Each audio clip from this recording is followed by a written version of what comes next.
नमस्कार दोस्तों, स्वागत है आपका मेरे YouTube channel doctor Mukesh Nautiyal पे।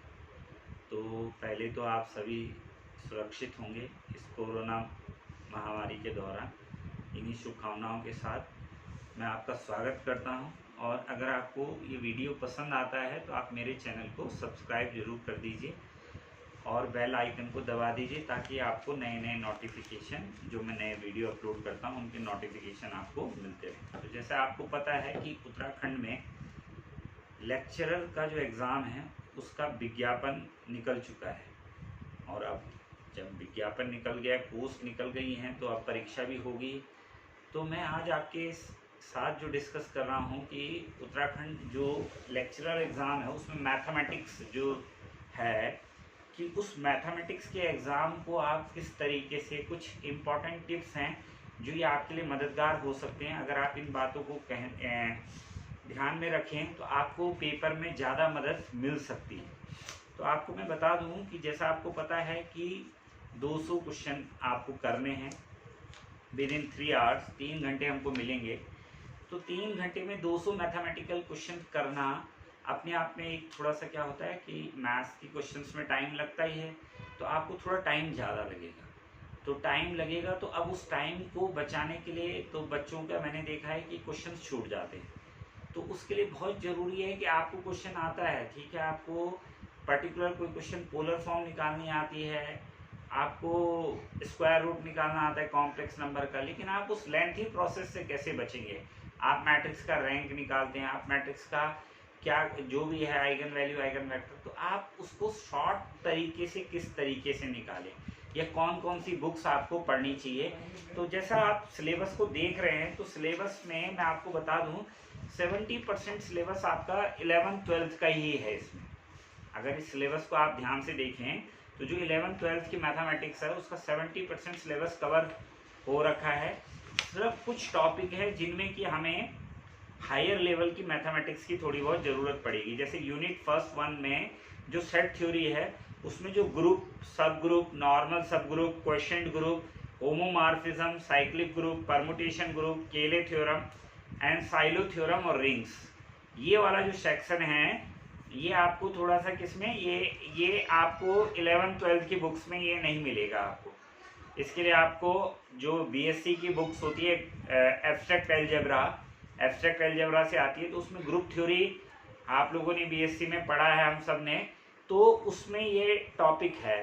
तो उसके लिए आप एडवांस एल्जेब्रा, वशिष्ठा की बुक आती है अच्छी।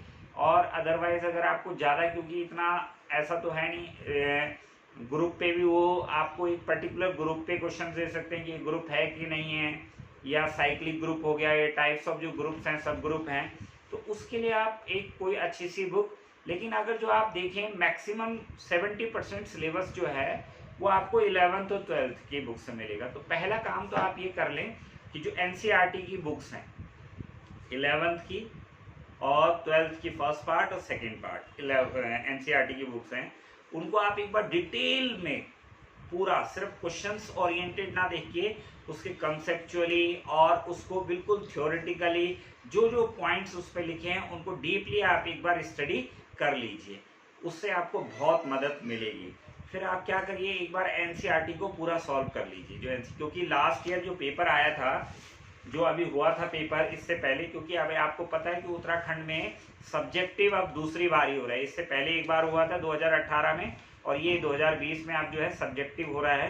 तो आप उस पेपर को अगर देखें, ये पेपर मेरे पास है वो पेपर, तो अगर उस पेपर को आप देखें, मैं देख रहा हूँ उस पेपर को, तो बहुत सारे एनसीईआरटी के क्वेश्चंस ऐसे थे जो सीधा किताब से उसमें रखे गए थे।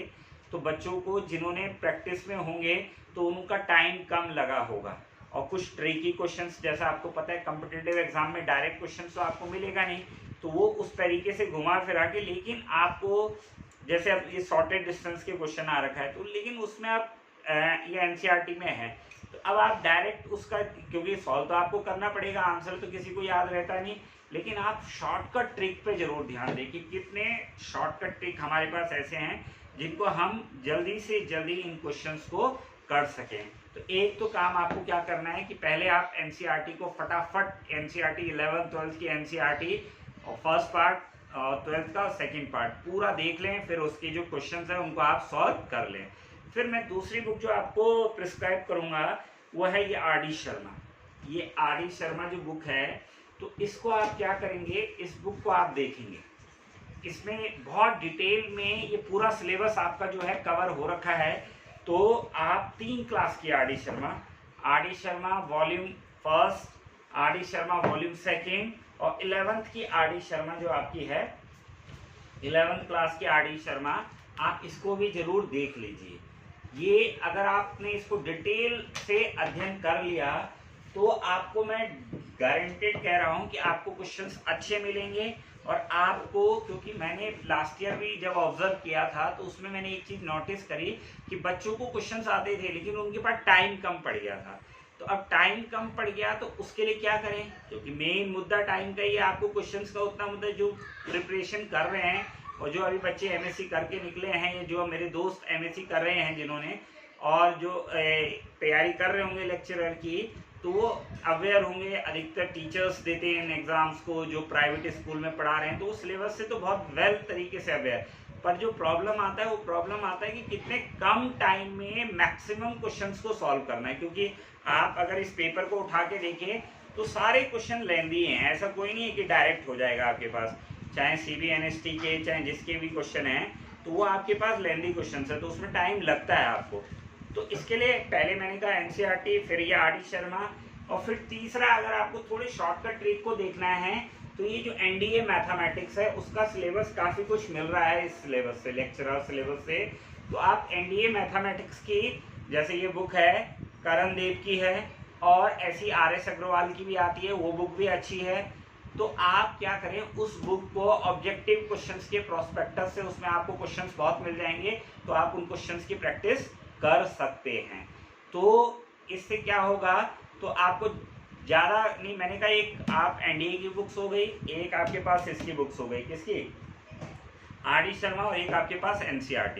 तो इनसे आपका 70-80% सिलेबस आपका क्या हो जाएगा, कवर।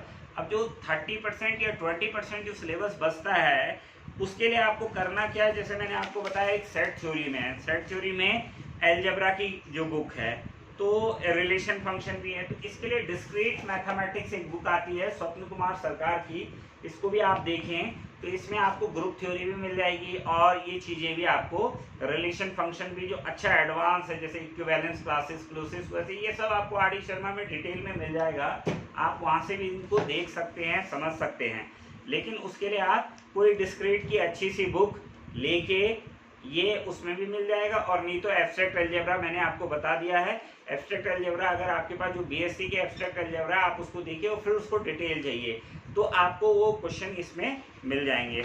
एक टॉपिक आपका बहुत इंपॉर्टेंट है, ये वाला लास्ट यूनिट 6 में न्यूमेरिकल एनालिसिस। तो न्यूमेरिकल एनालिसिस पर हमारे पास बहुत सारी VK सिंह की आती है, मनीष गोयल की बुक आती हैं, और भी बुक्स हैं जो आपने BSc या MSc में पढ़ी होंगी। न्यूमेरिकल एनालिसिस की CBNST के नाम से भी आती है, computer based numerical and statistical technique. तो अच्छी अच्छी BTech में चलता है, तो वहाँ भी अच्छे अच्छे ऑथर्स की बुक हैं। तो आप कोई भी एक बुक लेके, क्योंकि उतना डिटेल में नहीं आएगा, जैसे लास्ट ईयर के पेपर में देख रहा था मैं, तो सीधा शिफ्ट ऑपरेटर या फॉरवर्ड डिफरेंस ऑपरेटर, उन पर ये क्वेश्चंस आपको मिल जाएंगे।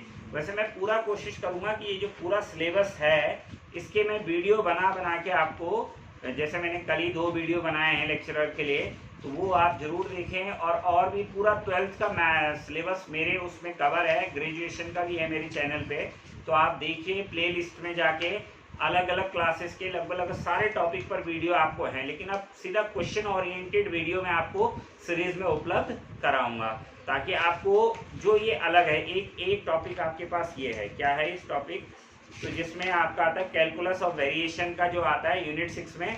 तो इसके लिए भी आपको एक अच्छी बुक देखनी पड़ेगी, कैलकुलस ऑफ वेरिएशंस की बुक आती हैं, तो उसमें आपको ये सिलेबस मिल जाएगा। या BSc के MSc में चलता था हमारे टाइम पे ये, तो उसमें ये आपको मिल जाएगा। Variation of function, Euler Lagrange's equation, necessary and sufficient condition for extrema, variation method of boundary value problem, ordinary differential equation.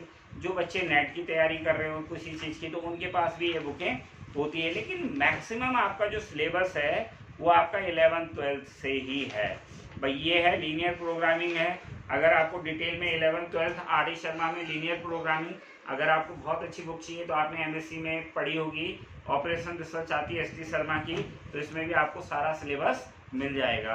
तो मतलब सिलेबस उतना ही इम्पोर्टेंट नहीं है जितना आपको ये है कि आप कितने कम समय में, क्योंकि 200 क्वेश्चन विद इन 3 आवर करना अपने आप में एक डिफ़िकल्ट टास्क है। साथ ही मैं आपको सजेस्ट करूँगा कि आप क्या करें, क्वेश्चंस पेपर को जरूर सॉल्व करें। जैसे गेट मैथमेटिक्स की एक बुक आती है, गेट मैथमेटिक्स की बुक आती है, ये ऑब्जेक्टिव क्वेश्चंस पर, तो आप इस टाइप की क्वेश्चंस बुक को करें। इनमें क्वेश्चंस ऑब्जेक्टिव होते हैं तो आपको प्रैक्टिस मिल जाएगी, क्योंकि सिलेबस से रिलेटेड जो अलग टाइप के क्वेश्चन है वो आपको इस टाइप की बुकों में मिलते हैं, क्योंकि डायरेक्ट क्वेश्चन नहीं आएंगे आपके पास, घुमा फिरा के क्वेश्चन आते हैं। तो उसीलिए मैंने आपको आर.डी. शर्मा में भी आपको मिल जाएंगे ऑब्जेक्टिव क्वेश्चन, आर.एस. अग्रवाल में भी मिल जाएंगे जो एनडीए वाली होती है, और ये मैंने करण देव की आपको एनडीए की किताब बताई है तो उसमें भी आपको मिल जाएंगे। और दोस्तों, और इस तरीके से आप तैयारी करेंगे तो मुझे लगता है कि आपको निश्चितता ही सफलता मिलेगी। और मैं इन्हीं शुभकामनाओं के साथ कि आप सभी लोग कामयाब हों, और बहुत बहुत शुभकामनाएं आपको। अगर आपको ये मेरा वीडियो पसंद आता है और अगर आपको इस बारे में कोई जानकारी चाहिए तो आप कमेंट बॉक्स में कमेंट करें। और साथ ही मैंने बताया कि मैं पूरे सिलेबस पर आपको वीडियो उपलब्ध करवाऊंगा, तो आप उस पर देखें क्वेश्चंस को, और चैनल को लाइक करें, सब्सक्राइब करें और शेयर करें। धन्यवाद दोस्तों, थैंक यू।